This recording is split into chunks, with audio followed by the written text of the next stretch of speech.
Good morning. This is the podcast, Ancient Rome Today. It is impossible to imagine a state without people. In fact, the people are essential to every state, and it wasn't that different even in ancient times. Today, we'll talk about Roman citizenship.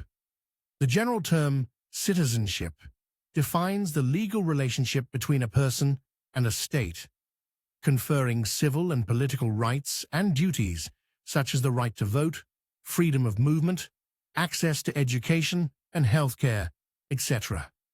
Roman citizenship was guaranteed to every child born to a marriage where both parents were Roman citizens.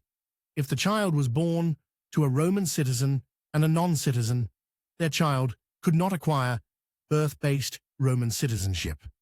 There were, however, other ways to acquire Roman citizenship.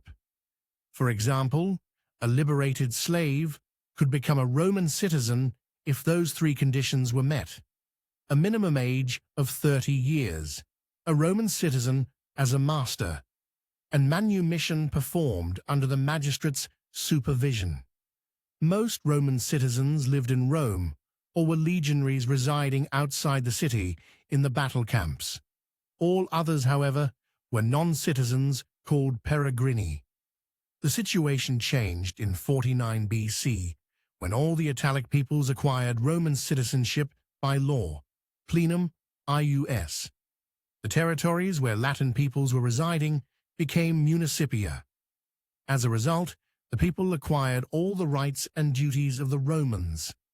Citizenship could be granted not only to entire communities, but also to specific individuals. For example, a foreigner or peregrinus who served in the Roman army could receive Roman citizenship after 25 years of service as a retirement bonus. On the other hand, the rights of Roman citizens from birth were limited during their time of service in the legion for about 20 years. Legionaries did not have the right to legal marriage, so the children of soldiers born during their service could not acquire citizenship. Things changed during the reign of Septimius Severus at the end of the 2nd century AD, when marriages were finally allowed for legionaries.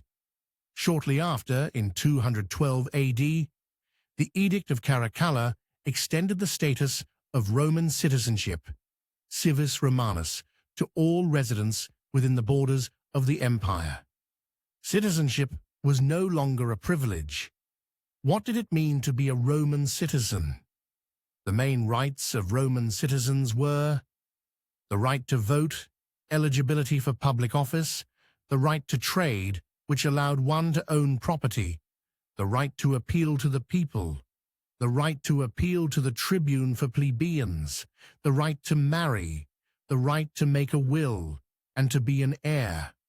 Furthermore, Roman citizens had the right not to be condemned without a trial, and not to suffer corporal or ignominious punishment, such as crucifixion.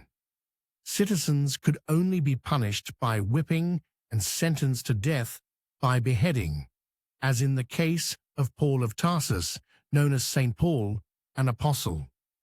During the late Republic and the rise of the Roman Empire, every Roman citizen had to distinguish themselves from other residents of the state. Augustus's decree stipulated that all citizens must wear the toga in public places. The toga is one of the most well-known Roman garments. In almost every film about ancient Rome, actors who interpret Roman citizens wear the toga. Now it's time to talk about the equality or inequality of Roman citizenship for men and women. Roman women were deprived of any political rights, such as the right to vote or eligibility for public office.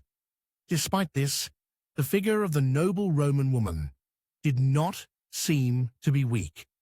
In subsequent episodes, we will discuss in more detail the role of Roman women in the patriarchal society of the time. As you see, the rules for obtaining citizenship today aren't much different from those that existed thousands of years ago. This means that Rome gave us a solid foundation, including the concept of citizenship. I hope you enjoyed this episode and see you soon.